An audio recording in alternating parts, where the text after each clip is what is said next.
I've had quite a journey since I came to Texas. 1979, my wife and I moved here from Washington, D.C. I was a sportscaster with Channel 11. Most of you aren't old enough to remember that far back. In 1979, and I did that for 5. There's another Dan Patrick, don't be confused. I'm not going to be on the radio in the morning telling you about the Astros going to the World Series, which is going to happen. But I was never thinking about running for office. It just was never on my bucket list of life, not something I had planned.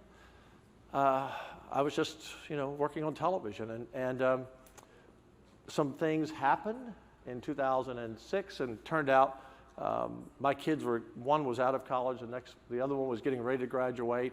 So we were empty nesters, and the senator in this area retired, and someone asked me to run, and so I thought I would do it.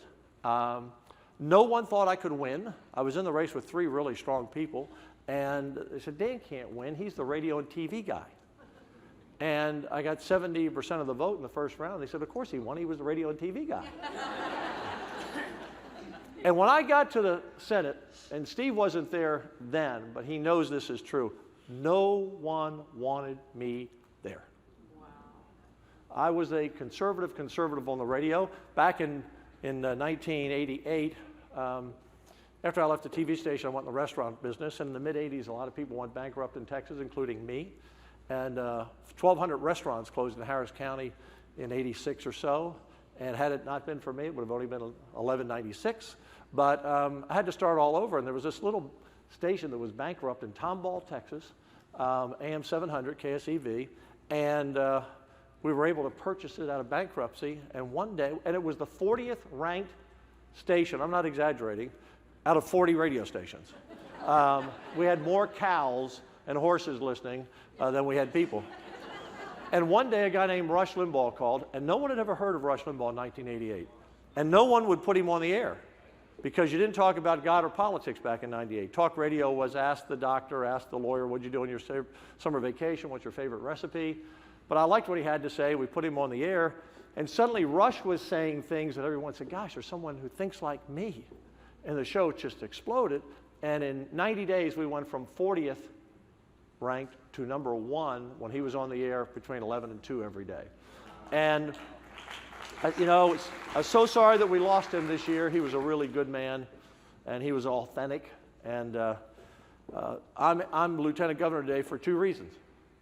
On earth, Rush Limbaugh, and #2, because he built our station and he built a platform, and I was able to restore my family financially, and because it cost a little bit of money to run for office. But the main reason is I'm here because God finally grabbed me by the collar and said, hey, I'm looking for you. When are you going to let me take charge of your life? Because I really committed myself to the Lord in my early 40s. It's been a while ago. And I was kind of like this guy going down the road on a motorcycle and a sidecar. Now, I've never had a motorcycle because my wife won't let me have a motorcycle. And I told this story in the 9:30 service, and I just told Becky that Jan, we've been married 47 years, will probably have a comment, and sure enough, I have a text from her. Don't tell the motorcycle story. It's right here. Truth. Yeah. And the motorcycle story is very simple. The reason I don't have a motorcycle, can we read this to you? And I know she's watching right now. She's really going to, there'll be no lunch for me when I get home, but trust me. I'm going to eat. I know, hey, that's okay. I got a piece of cheese, and next to my phone, it's turning into grilled cheese right now in my pocket. I just want to let you know. So, when you go on vacation, you do things you would never do in life. Like, who would ever get on a rope between 2 trees over a jungle put up by somebody in some country that may not actually know how to do it? And there you go, 40 miles an hour going down that road. Or, you go scuba diving and you've never had a lesson. And, or you rent a motorcycle. So we were in Greece on one of the little islands, and I wanted to rent a motorcycle. So I got this big bike, and I'm a big guy, and I had to get up over it. And I said, Jan, let me just try it out for a second. She said, you know how to ride? I said, I know how to do this. I hit, I guess, the gas, I assume.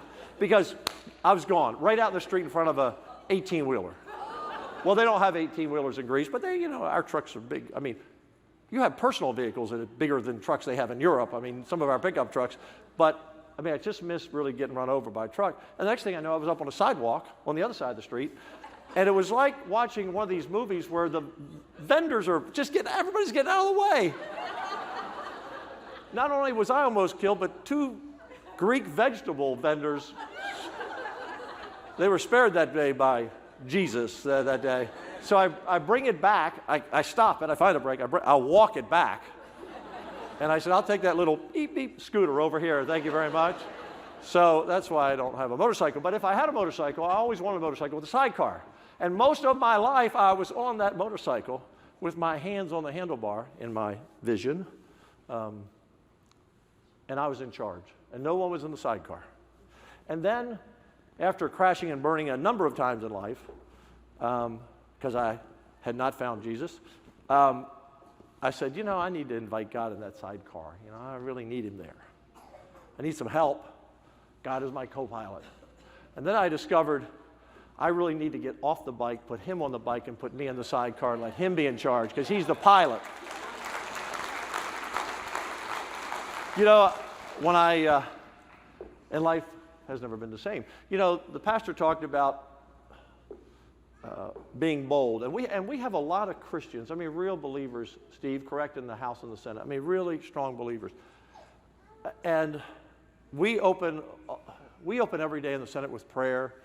We open a lot of speeches with prayer. And that doesn't happen in a lot of states. But when I got to the Senate, they didn't want me because I was this talk show host, this conservative talk show host, who was quite frankly critical of both parties. And so I got there and I wanted to change the rules. I was a freshman. I want to change the rules because I want the rules to favor the people who elected us and not the people who didn't elect us. And they said, Dan, if you try to change the rules, you're never going to pass the bill as a freshman. This is a true story. Never pass the bill. We don't debate the rules on the stage. On the Senate floor. We do it in the back room. I said, but I didn't run for that. I ran to say we're going to change the rules to reflect the majority of the people of Texas who elected us. And they said, well, we take the vote back here. And the vote back there was 31 senators, 29-2 I lost. And they said, now, Senator Patrick, you're a freshman. This is literally, it's the first thing you do is first day. We don't talk about this on the floor. I said, but I ran on this. The people are going to think I've already abandoned them. So I went out on the floor, and 2 senators, one Democrat, one Republican, I was standing kind of there, and they walked by me. Oh, you'll never pass the bill if you do that. You'll never pass the bill. So I did it anyway, and I lost 30-1. The one person who was with me abandoned me on the floor. So a week later, remember, you're never going to pass a bill. A week later, I'm sitting in the chamber, I'm looking up and I'm saying, where's In God We Trust in here? I don't see it. This building's been here 100+ years.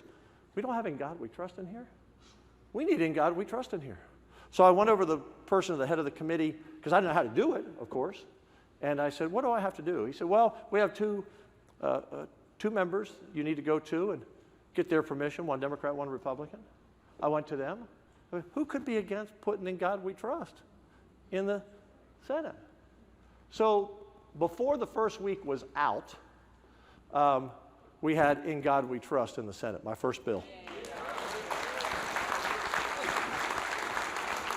Let me see if I have the right boot here. So I have this boot with a capital on it. I don't know if the camera see it? Is that possible? I don't know. Right there? And it says In God We Trust right there. Just for even measure, we got the Alamo on that one. You got to have the Alamo, right? So, that same session, you know, when you do the pledge, honor the Texas flag and pledge allegiance to thee, Texas, one state, under God, one indivisible. Under God was not in the pledge until 2007 when I put it there.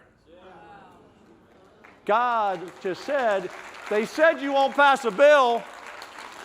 Go pass a bill. And by the way, the shortest amendment in history, so I'm on the floor saying I want to add under God to our state pledge, and a senator got up and said, Dan, it doesn't read right grammatically. I said, wait a minute, I'm an English major. I wasn't very good. I was a C student. He said, but you need a comma.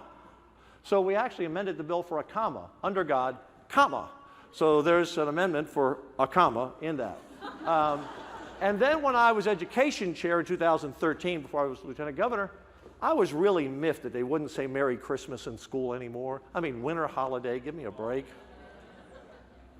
So, as the chair of the education committee, I passed putting Merry Christmas back in our schools in 2013. This past session, we passed a bill, if anyone will donate it, every school can put In God We Trust in every one of our 9,000 campuses in Texas. So, you know, I just kind of stumbled and bumbled my way through all of it. And then I ran for lieutenant governor 8 years ago. And once again, they said, Dan can't win. He's the radio and TV guy. And then we won. Well, of course, Dan won. He was the radio and TV guy. It's been quite a journey. You know, one of the things I've learned in life is to really try to put yourself in another person's position. We have 31 senators. And when I was a senator, I'm on the floor, and there's the lieutenant governor up at the podium, and I'm really focused on me. But as lieutenant governor, I have to be focused on 31. We have 19 Republicans, 12 Democrats, or will this session. I have to be focused on everyone. And what I learned a long time ago from a mentor, a Christian mentor of mine, who was a business partner, and we had an employee who was upset about something, and I'm pretty easy to work with. I mean, I think. My employees at the radio station have been with me, two of them for 30 years, and most of them for 20 plus years. And I just try to let people do their job and do your job and do what you need to do. If you need to be at your kid's school play, I want you there. If you need to take your kids to the doctor's appointment, I want you there. Whatever, just do your job. And what I learned was that sometimes when someone's seemingly upset with you and giving you a hard time, it's really because something's going on in their life. Something's going on in their life. I was in the prayer up here. I try to be as observant as I can when I go speak anywhere to see what's going on. And I don't know if she or her son is here, and I don't want them to stand up. But there was a lady here next to Becky with two down, and a young mom and a little boy. And that little boy walked over and got a tissue for his mom to wipe away the tears. And I don't know what's going on there, but everybody is carrying a lot on their shoulders. It may be marriage, it may be financial, it may be illness, it may be a lot of things. But just remember, when you're dealing with people who seem to be angry at you or upset with you, it's most likely not about you. And that's when you really need to extend a loving hand and understanding. And that's a time that may be a time to witness also. Because what's wrong in this country, look, we're not, and I'm not talking politics today. Look, I'm on this bus. I have to admit, I do have one gripe, okay? One gripe. I get 8 miles to a gallon on this double-decker bus. It costs me almost $1,000 a day of expensive Joe Biden gas to fill up my bus. So I am, okay? It was half price before he got there. I don't want to say anything about the president. I am mystified sometimes when he gives a speech, when he finishes. He finishes and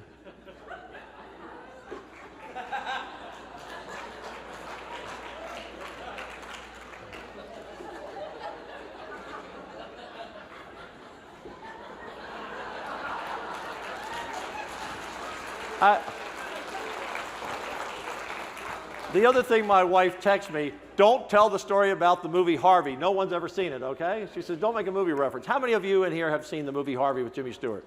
Well, she's right. Very few of you have seen it, okay? It's a movie about Jimmy Stewart they wanted to put him in a home because he saw this invisible 6-foot puka rabbit named Harvey, okay? He'd go around and say, you see, here's Harvey, you know. And so I knew that movie, when I saw Biden do that, I knew it reminded me of that movie because at the end of the movie, you actually see the rabbit in a painting up on the fireplace of Jimmy Stewart and the rabbit. But 2 days after this and this, there is the president in the Rose Garden, and he's looking around, and who comes to save him? You remember the video? A big white rabbit.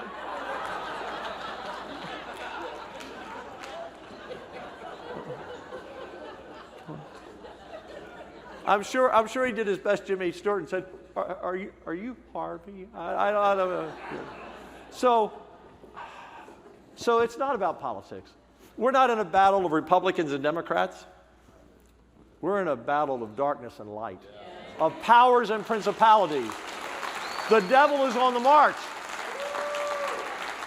You know, last session we passed a bill to stop boys playing from girls' sports. I didn't think I'd have to ever pass that bill, but that's how crazy the world's become. I've got 5 grandkids, 2 little girls. I don't want some boy running over them on the soccer field and hurting them. I don't want some boy one day taking their scholarship away. I don't want some man who's a woman one day applying to the federal government for a minority-owned female business and getting the money instead of a woman.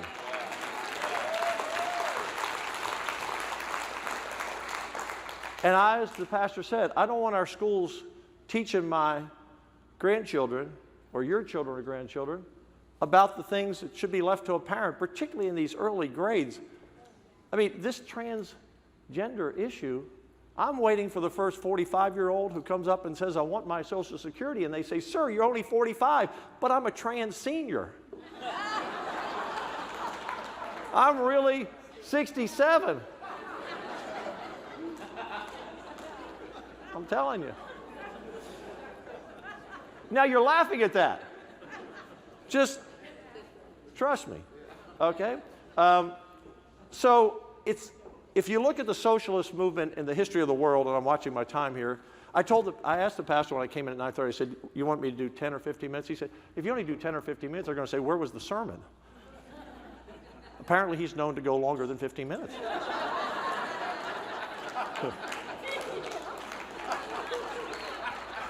In fact, he went 20 minutes just introducing me. Becky leans over and says, it's okay. The Texans aren't very good. They don't need to get out of here in a hurry. It's just like... But when's first pitch of the Astro game today? Was it 4 o'clock? 6? You're lucky you have me today because he could still have you here. So it's okay. So anyway, where was I now? I have 2 minutes left. I'm only halfway through. So I'll be brief. But if you look at the history of the world, this is not hyperbole to say the socialists and the communists, we've moved on from socialism to communism. You know, my pastor once explained to the congregation, he said, I don't know if everyone knows the difference between capitalism and socialism, but he said, here's where we learned it in the farm. In socialism, a farmer has 2 cows, and the government comes and takes one. Because communism and socialism, by those of their means to those of their needs. So you have 2 cows, we're going to take a cow. You don't need 2 cows. That person needs a cow. Capitalism, you have 2 cows.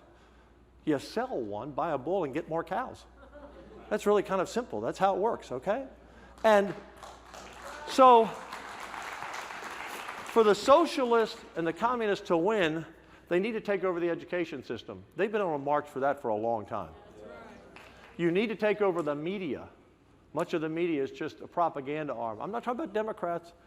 I'm not talking about Republicans. I'm talking about a vision of progressive, leftist, socialist, communists who want to destroy this country and remake it in their image. We were founded in God's image. I didn't do this in the first sermon because I forgot. No, I was actually running out of time. You know, lots of times they say, well, was this country really founded on God's word? What did our founders say? Just a couple of things here. I'm usually pretty good at memorizing things, but I thought I shouldn't speak for my founders on my own here. John Jay, the first Supreme Court justice, said, it is the duty as well as the privilege and the interest of a Christian nation to select and prefer Christians as their rulers. George Washington said, you do well to learn above all religion, that of Jesus Christ. John Adams said, I am apt to believe that today we will be celebrated by succeeding generations. He was talking about the 4th of July. As a great anniversary festival, it ought to be commemorated as the day of deliverance by the solemn acts of devotion to God Almighty. John Quincy Adams says the birthday of the nation is linked to the birthday of our Savior. The Declaration of Independence laid the cornerstone of human government upon the first precepts of Christianity. And Patrick Henry said, it cannot be said too strongly that this nation was founded not by religionists, but by Christians, not on religion, but on the gospel of Jesus Christ. The Bible is a book worth more than all the other books that were ever printed. Make no mistake. And by the way, we also passed a bill saying that 1619 is not the birth of the nation. It's 1776, the 4th of July. And for the communists and the socialists to take over the country, what they have to do is, besides education, besides the media, they have to take over the courts. But they have to get God out of the way. God is not a factor in socialist and communist countries. A lot of European companies that aren't socialist or communism, God is not a factor. There was a poll out in June of this year by Gallup, very respectable poll organization, that said only 62% of liberals believe there's a God. Not in God, but that there is a God. I mean, that shows you how stupid liberals are. Even the devil knows there's a God, okay? Only 68%, and this will frighten you, but maybe not surprise you. Only 68% of college students think there's a God. I am happy to say that they say in the poll, 95% of people who consider themselves conservative think there's a God. Makes me feel a little bit better. You know, I wrote a book about the Bible back in 2003. I say you know, of course you don't know, you've never read it, you've never heard of it, okay? It was called The Second Most Important Book You'll Ever Read, A Challenge to Read the Bible. And I've never been to seminary, I'm not a theologian, I'm not a pastor. My original title for it was The Bible for Dummies. Because a lot of people who aren't Christians, the first time okay, I'm going to read the Bible. And if you turn to Leviticus, you're in trouble already. So I wanted to give them some guideposts along the way. But one of the things I wrote about in there, and it was for my life. There's a difference from believing in God and believing God. There's a difference. Again, the devil believes in God. But when you believe in God, and then you I don't want to say transcend, that's not and when you move to believing God is when you then know the path you're supposed to be on. And then you have to make decisions every day. Where would God have me? And so a lot of people don't want to take that step because it's easy to plead ignorance. Ignorance, you know, people go to court, a judge will tell you, Judge, I'm sorry, I didn't know that was the law. I didn't know it was 55 miles an hour in the school zone. I had no idea, whatever. Or I didn't know that's what Jesus said. I didn't know that's what Jesus said. You know, the pastor said earlier, you know, we have people, and I mentioned Steve and others, we have some really strong Christians in the legislature. But for me, it's a real easy decision of where I come down on things. I'm tolerant, I listen, I'm respectful of the people who may have a different opinion. But if it's a choice between being thrown out of office for my beliefs or thrown out of heaven, throw me out of office. All right? Office is not eternity. I know where we're all going. And so it's real simple. And I think the trouble we have in this world today is that we have a lot of people who are very angry in this country because they don't know Jesus. Doesn't mean our life's easy. It doesn't mean our life's easy. The Bible tells us that that lady and her little boy up there, he knows that mom was hurting. Life is not easy. But when you have Jesus and you know that you are loved and you know that Romans 8:28, all things come together for those and work to good for those who love the Lord, that's the comfort. You know, I've seen so much tragedy. I've been to more funerals. Pastor knows about this. I was supposed to speak here in May, or it was in May, at not a church, but it was a special function with some pastors. And that very day, my neighbor, there was a story about a prisoner who broke out of Huntsville and killed a man and his grandsons. I knew, because I get the police bulletins, and I didn't know all the details. but I didn't know who it was. It was my neighbor and his son, who I knew his son. They'd both been in my home. And these people are just the most God-loving, God-fearing people you could meet. And I had a hard time speaking that day. I have a hard time talking about it now. But the grandfather, who's Dale is 94, you know, I called him as I was coming to the parking lot that day, literally, because I just found out. And I called him and I said, Dale, I have nothing to say except I'm here for you. And he said, Dan, I lost all my boys today. And he said, but I still have Jesus. I have Jesus. And I know that they're all in heaven. And when I went to the funeral, and it was a massive funeral, when I went to the funeral, all they did was talk about Jesus and that Mark, the son, that all he would want the people coming to the funeral to know is they were okay and they were in heaven and they would be rejoined with their family. So when you have hope, I don't know how people go through this world without hope. And you cannot have hope without Jesus. But I also know probably some of you in here were at a point in time where you didn't have Jesus. Maybe some of you are still on the borderline. That's why you're here, which is great. But I was there. And sometimes when you're there, you don't know you don't have hope. You don't know why you're falling off the motorcycle. You just are. And then something happens, someone comes to you, and your life changes. So I'm blessed to be your lieutenant governor. Whatever the election results are, the election results. You know, when I ran for lieutenant governor, it's hard. It's a big state, 29 million people. I mean, it's a big state to cover. We're a nation state. Harris County alone, I know we're in Montgomery here. Harris County alone is bigger than 25 or 26 other states. I mean, our state is a nation. And so I'm just thankful, and when I ran the first time, I said, you know, I don't want to lose, obviously. I'm working hard. But if I lose, then that means the run was what the experience that Jesus wanted me to have. The run, to prepare me for something else. Because I guarantee you, there were other things in my life, and I bet for you, you said, I wanted that job. When I was in television, you know, how come I didn't get that job at the network? How come I didn't do that? How come that didn't happen? And every time, as long as I gave it to Jesus, every time it turned out, later on you'd find out, this is where he wants me. And I can tell you this, a long time ago, you didn't know you were going to be here today. I didn't know I was going to be here today. But this was circled on his map a long time ago, and we're all where we're supposed to be. So thank you. Thank you for your prayers. Thank you for allowing me to speak. I've got to go back to work. God bless you all. Thank you.